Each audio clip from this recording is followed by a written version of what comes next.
29th of June. Times Radio Breakfast.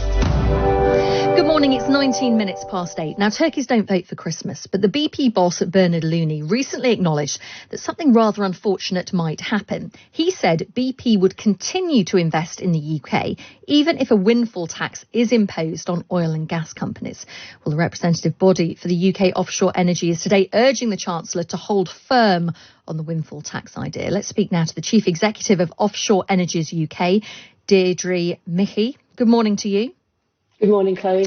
Thank you for joining us. So in about 20 minutes' time, we're going to be speaking to Annalise Dodds from the Labour Party. And as you know, the Labour Party very firmly putting forward the idea that energy firms should have to pay a one-off windfall tax on the extra that they have earned as a consequence of things like the war in Ukraine.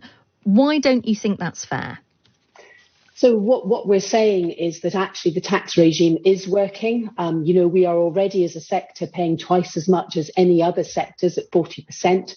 The Treasury is going to be getting another £8 billion from the sector and another £5 billion next year. That's on top of £370 billion that the sector's contributed over the last decades. So the point is that, the tax regime is working. Government can use those monies to spend on, helping the consumers. And we recognise the crisis is a massive and significant one that does need addressing.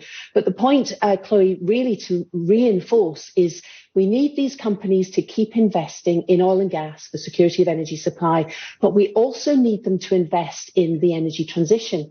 And we've identified up to £250 billion of investment opportunity over all of the energies, but only a third of that is sanctioned. So that if people start to feel this is not a good place in which to invest, they will take their investment elsewhere. We have seen that. We can demonstrate that from historical data from previous windfall taxes that have taken place. And yet, as I said in the introduction, BP, in fact, the boss of BP, said that it's OK. If we had to pay a windfall tax, we would continue to invest up to £18 billion in Britain this decade. He's not just saying this year or next year. He's committing for a decade. So if BP can take that, and let's remember, this isn't on profits that these energy firms were expecting. These are unexpected profits as a result of things like the war in Ukraine. Yeah, sure. And what he also said was that he supports that we need a stable and predictable tax regime because it does undermine stability and investment confidence. And he pointed to the fact that, as I said, historically it has undermined. So BP is one company, and it's good that that will not impact their investments. But many other operators in the North Sea, many of my members are saying to me they are really worried and that it would impact their investment. And the other thing that I'd like to reinforce is also our supply chain members, Chloe. People like to bash the operators. Nobody likes the operators. But the supply chain rely on the work from the operators, and they are really concerned that if an investment from the operators starts to, step away, it will undermine the projects that they are hoping are going to come through. That's where the jobs start to go, because it's the supply chain that has the jobs.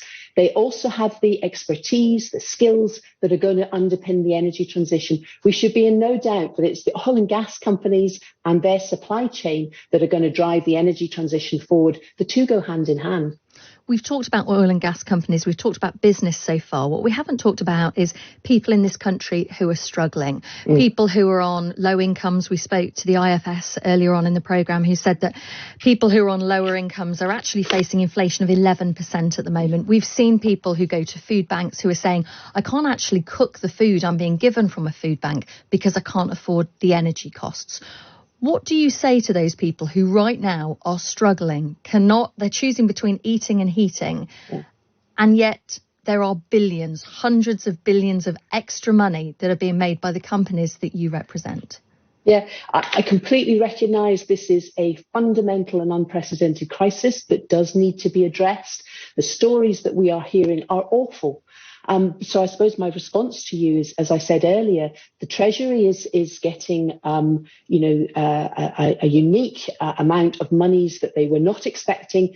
over £8 billion extra coming in from the oil and gas sector this year, another £5 billion coming in next year. Those monies are there for them to help address the crisis, the consumer crisis and the fuel poverty crisis that we're facing in the country today. I mentioned that we spoke to the IFS earlier on. The Deputy Director, Carl Emerson, actually said to us that ideally, and you talked about wanting sort of a stability in tax rates. He said ideally there should be a rate that moves up for energy firms when profits are up and then moves down again when profits go down. Do you think that's a better option than a windfall tax? I think what we have, though, is what we need. You need a regime that is predictable, is stable and attracts investment and also gives fair return back to the Treasury. I think that's what we have. And I think, it has proven its reliability over the last few years. The last windfall tax, which did really rock the industry, government then came back in and said, right, we need to be really thoughtful about how we have a regime that supports a maturing basin. We are in decline. And the regime that they've had over the last 10 years has started to bring back investment. It was bringing back investment up until COVID, obviously. And now, as we come through COVID, we are hoping that regime stays with us. It's robust. It has worked. We do not need to change it, and it will continue to generate the kind of revenues that we're seeing coming through this year and next. Thank you for your time this morning. That is the Chief Executive of Offshore Energies UK, Deirdre Michie. Interested to get your thoughts on this morning. She's very clear there that the current system works. Thank you very much. And it shouldn't be changed. Not surprising, really, because why would you want to pay more tax? But as we know that the boss of BP has said, well, we will still invest in Britain, told the Times about a week ago. We will still invest up to £18 billion in Britain this decade, even if this windfall tax is brought in. Your thoughts welcome. 87222 start your message. 87222 start your message. 87222 start your message. 87222 start your message. 87222.